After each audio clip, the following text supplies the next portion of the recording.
Hello guys, good morning. নতুন একটা সকালে সবাইকে শুভেচ্ছা ও ভালোবাসা জানিয়ে শুরু করছি আমি আজকের ভিডিওটি। আজকে হচ্ছে বুধবার, সকালবেলা তোমাদের সামনে আসলাম। উঠেছি সকাল 6টার সময়, বাইরে থেকে ঘুরে টুরে গিয়ে তারপরে আবার গিয়ে শুয়ে পড়েছি। ছেলে শুয়েছিল, ছেলের পাশে একটু শুয়ে থাকলাম। আর ও এখন প্রাইভেটে গিয়েছে।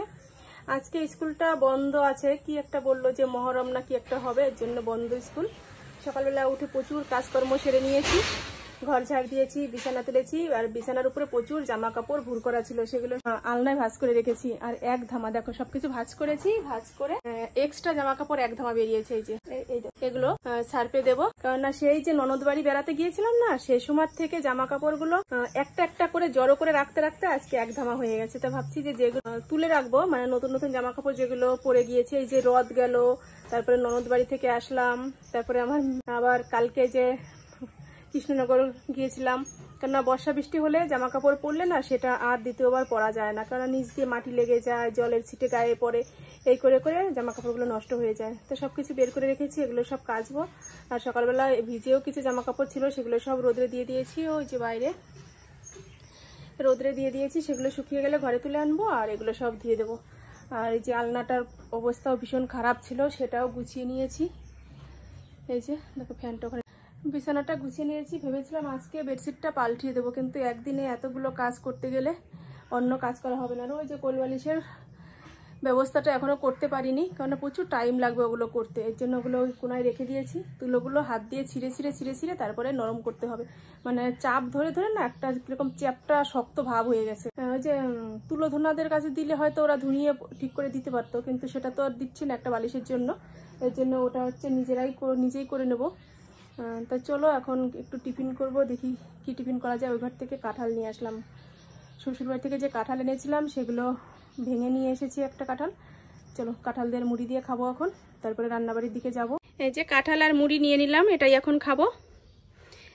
দেখেছো কেমন শক্ত শক্ত কি সুন্দর কাঁঠাল। আর একটা কাঁঠাল ছিল ঘরে, একটু নরম নরম হয়েছে, ওটা মা খেলো। আর আমার তো নরম কাঁঠাল খেতে ভালো লাগে না, এর জন্য আমি নতুন করে আর একটা কাঁঠাল ভাঙলাম। মা বলছে এই কাঁঠালটা শক্ত, এখনো মানে পাকেনি। আমি বলছি এটাই আমি খাবো। বেশি পাকলে উপরে দেখা যাচ্ছে পেকেছে, তারপরে ভিতরে সেটা নরম হয়ে যায়। উপরে যেটা দেখা যায় যে কাঁচা রয়েছে, ভিতরে সেটা সঠিক পাকা হয়।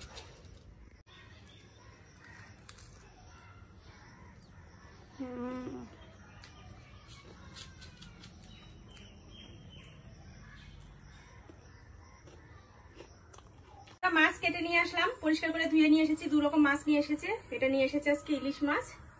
আজকে ইলিশ মাছ খাওয়া হবে। দেখো বড় বড় চাকচাক, আর প্রতিটা মাছের পেটের মধ্যে ডিম রয়েছে, দেখেছো? একদম সলিড ইলিশ মাছ। এই মাছটা রান্না করব মুখী কচু দিয়ে। আর এই যে নিয়ে এসেছে সমুদ্রের বড় বড় ট্যাংরা মাছ। এই মাছটা আজকে রান্না করব না, এটা রেখে দেবো, কেননা দুটো মাছ একসাথে খাওয়া ঠিক নয়। খেলে আমরা খেতে পারি, আমাদের বাড়িতে সেটা ঠিক উঠে যাবে, কিন্তু আমি রান্না করব না। আমি একটু সাশ্রয় করার চেষ্টা করি সবসময়, আর সেটাই করব। কেননা খাওয়ার জিনিস যত খাবো ততই খাওয়া যায়, কিন্তু সেটা শরীরের পক্ষেও ক্ষতি, আর তো এমনিতে ক্ষতি আছেই। এই মাছগুলো আমি এখন সুন্দর করে এই বাটির মধ্যে গুছিয়ে রেখে দেবো। এই মাছটা কালকে রান্না করবো, আজকে ধুয়ে টুয়ে পরিষ্কার করে রেখে দিলাম। বাবা এসে বলছে ইলিশ মাছটা কচুর মুখি দিয়ে রান্না করিস, আর এই ট্যাংরা মাছটা উচ্ছে দিয়ে রান্না করিস। বেশ শুনলাম, কালকে রান্না করবো উচ্ছে দিয়ে, আজকে জানা থাকলো, আজকে করবো না।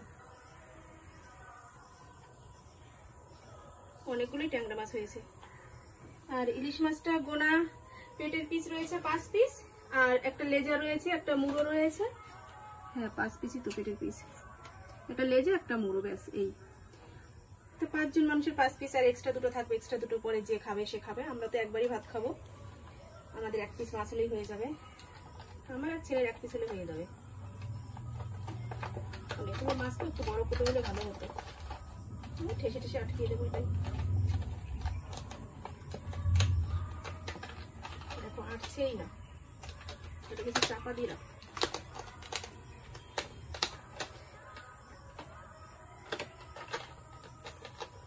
হচ্ছে না কেন?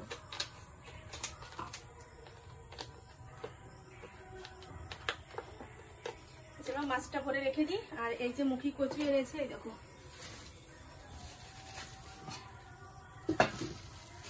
একদম গোল গোল ছোট ছোট মুখী কচু, এই কচু দিয়ে রান্না করবো। তাই চলো আমি কচু টচু কেটে গুছিয়ে নিই, তারপরে রান্নাটা শুরু করবো, পরে আবার দেখা হচ্ছে। মাছে নুন হলুদ মাখিয়ে নিয়েছি, এখন ভাজবো। এই যে তেল গরম হয়ে গেছে।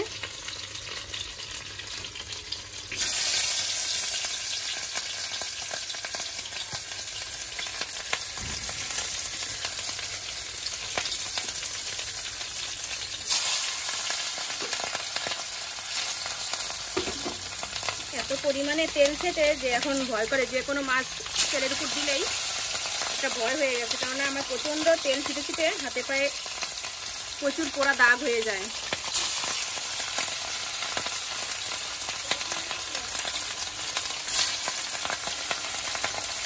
আর এই সাইডে এই যে আলু বলছি কেন, কচুটা কেটে এই যে কষিয়ে নিচ্ছি। এর মধ্যে জিরে আর রাঁধুনি দিচ্ছি, পরে তো আদা আর হচ্ছে জিরে বাটা দেবো।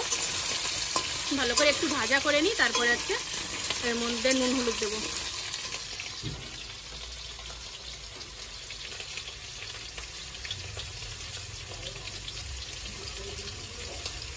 এই যে আমার ছেলের কাছে ওই যে পাশে কি ফোন না হেডফোনের কি একটা অসুবিধা হয়েছিল, সেটাই ঠিক করলো।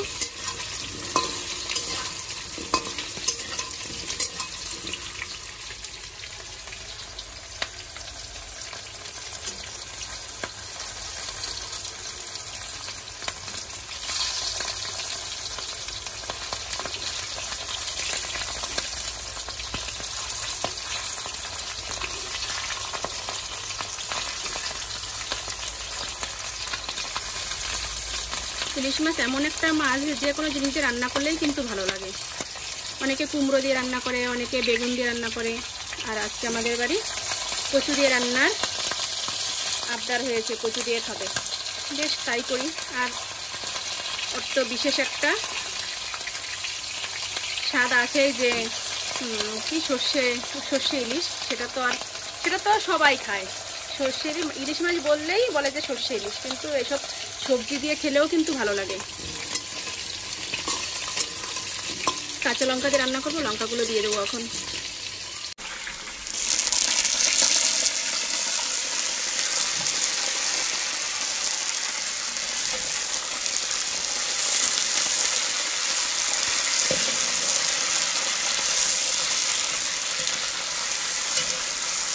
সিদ্ধান্ত পাল্টিয়ে নিলাম। এই যে এদিকে আবার সেই মাছ নিয়ে এসে মাছ ভাজা বসিয়ে দিয়েছি, মাছটা রান্না করব। আর এদিকে তো ইলিশ মাছটা ভাজা হয়ে গেছে। দেখো সেই দুরকম মাছই রান্না হবে, তবু কয়েকটা মাছ রেখে দিয়েছি। আর এদিকে এই যে আলু আর লঙ্কা কেটে নিয়েছি, এখানে উচ্ছে কেটে নিয়েছি। আলু উচ্ছে দিয়ে মাছটা রান্না করব। দেখলাম যে বাবা বলেছে নিজে মুখে যে আলু উচ্ছে দিয়ে ওই ট্যাংরা মাছটা রান্না করিস, তা ভাবছি যে থাক, বলেছে যেহেতু তাহলে রান্না করেই দিই। সেটা ভেবেই আবার এই যে বের করে নিয়ে এসে নুন হলুদ মাখিয়ে আবার সে ভাজতে বসিয়েছি। যাদের ইচ্ছেতে এই বাড়িতে রান্নাবাড়ি বাজারঘাট হয়, সেটা নিজে মুখে বলার পরে যদি না রান্না করি নিজেরই খারাপ লাগে। অনেকক্ষণ ভাবলাম যে থাক, বলেছে যেহেতু না রান্না করলে আবার কেমন হবে। আমি তো আর বাজার করছি না, বাজার তো করছে তারা।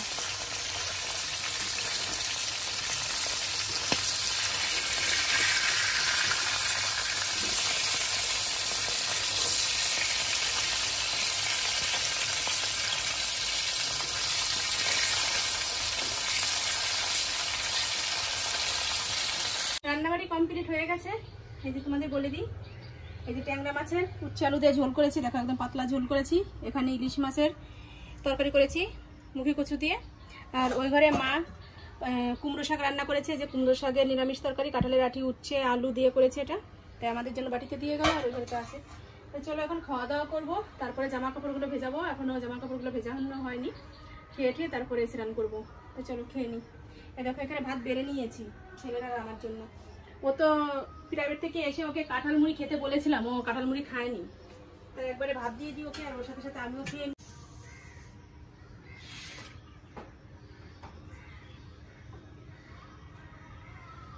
মাছের তরকারিটা দিয়ে দিই।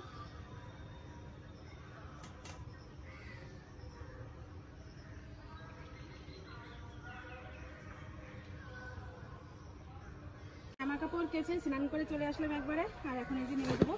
একটু আগে বৃষ্টি হয়ে গেল, ভেবেছি তো জামা কাপড় ধুয়ে যে নাড়বো, সেটাই ভয় পাচ্ছিলাম। তো দেখলাম যে না, বৃষ্টিটা এখন চলে গেছে।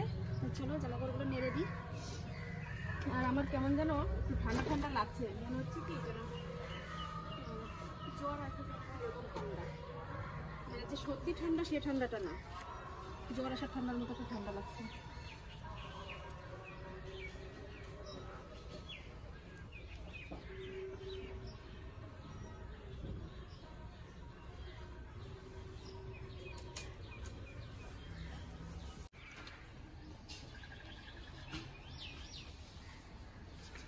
ছাওয়া ছাওয়া রোদ তো উল্টাতে হবে না, এমনি শুকিয়ে যাবে। টানা রোদটাকে উল্টে দিতে হতো কালার চটে দেওয়ার ভয়তে, কিন্তু এখন কালার চটার কোনো ভয় নেই। চলো হয়ে গেছে নাড়া। ওয়েদারটা দেখো, কালো মেঘ, সাদা মেঘ, রোদ সবকিছু আছে। আজকে বৃষ্টিও হচ্ছে, 1 মিনিটের জন্য বৃষ্টি হচ্ছে আবার কমে যাচ্ছে। বিকালবেলা চলে আসলাম তোমাদের সামনে, আর বিকালের আকাশটা দেখে তো পুরো মন ভরে যাচ্ছে। চলো তোমাদের একটু দেখিয়ে দিই বিকালের আকাশটা কত সুন্দরভাবে সেজে উঠেছে। এই দেখো, একদম সূর্যটা মেঘে ঢেকে গেছে, অল্প অল্প একটু একটু করে উঠে মারছে, কি ভালো লাগছে দেখতে, দেখেছো? আর আকাশটা দেখো,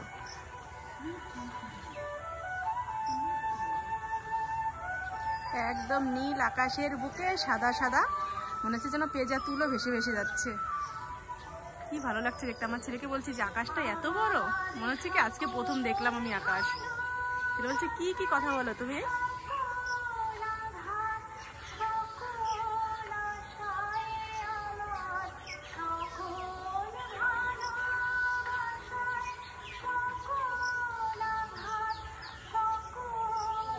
আর বাজারে হচ্ছে রবীন্দ্রসঙ্গীত গান, ওই যে উপরে দেখো চোং বাঁধা রয়েছে, একদম আমাদের বাড়ির সোজাসুজি দিয়েছে, বেশ ভালোও লাগছে।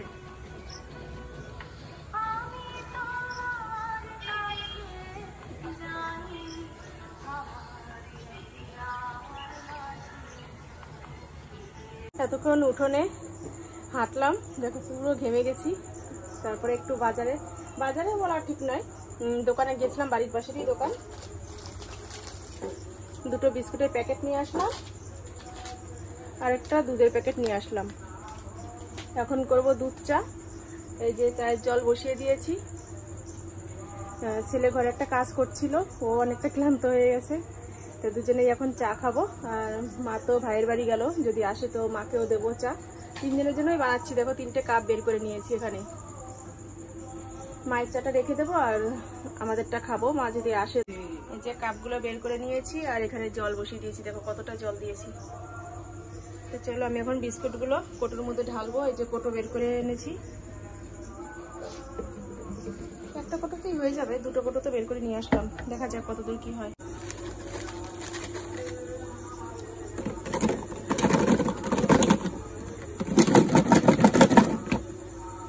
যতটা ভরবে ততটা রাখবো, আর বাকিগুলো খেয়ে ফেলবো, অন্য একটা কোটোতে আর রাখবো না, তাহলে ওই অন্য কোটোতে অন্য কিছু রাখতে পারবো। আগে পর্যন্ত এই যে চা বানানো হয়ে গেছে। দুধটা যেহেতু আমি আগে দিয়েছিলাম, এর জন্য একটু চামচ দিয়ে নেড়ে দিচ্ছি, নেড়ে নিচে জমে থাকবে।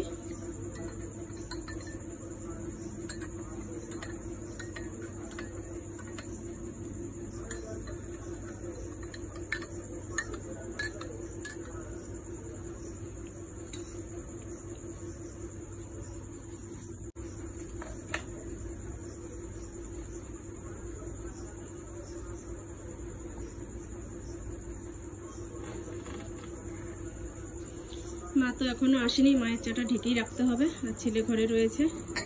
বা পর্দাটা সরা, ওখানে পর্দা দিয়ে রেখেছে। আর এই যে ওর সব কাজ চলছিল, এদিকে লাইট টাইট সব বন্ধ করে রেখেছি। আয় চা খেয়ে নে। প্রচন্ড ঘেমে গেছি। এই বারান্দা না, উঠোন দিয়ে একটু আপ ডাউন করছিলাম, হাঁটছিলাম। ছেলে যেহেতু ঘরে কাজ করছিল, এর জন্য ঘরে আসতে পারিনি। এইটুকু হালকা হাঁটাতেই তাই ঘেমে গেছি। তো ভাবলাম যে একটু সকালে তো চা খাওয়া হয়নি, সকালে সেই কি খেয়েছিলাম, কাঁঠাল আর মুড়ি খেয়েছিলাম। ভাবলাম এখন একটু চা খাই। 3টে বিস্কুট নিয়েছি, বেশি নিলাম না। আর কাপগুলো তো অনেক বড় বড়, একদম পুরো ভরে ভরে চা নিয়েছি, খেয়ে নিই। ছেলে একটা খাবে, আর মাঠটা ঢেকে রাখতে হবে।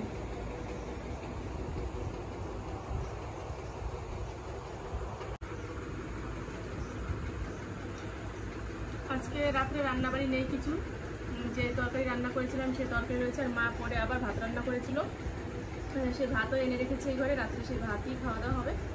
তো চলো আজকের মতো ভিডিওটা এই পর্যন্তই। তোমরা ভালো থেকো, সুস্থ থেকো আর আমাদের পাশে থেকো। আর যারা এখন আমার চ্যানেলটি সাবস্ক্রাইব করনি তারা সাবস্ক্রাইব করে দিও, ভালো লাগলে একটা লাইক করে দিও আর তোমাদের মতামত কমেন্টের মাধ্যমে জানিও। তো চলো আজকের মতো টাটা, বাই বাই।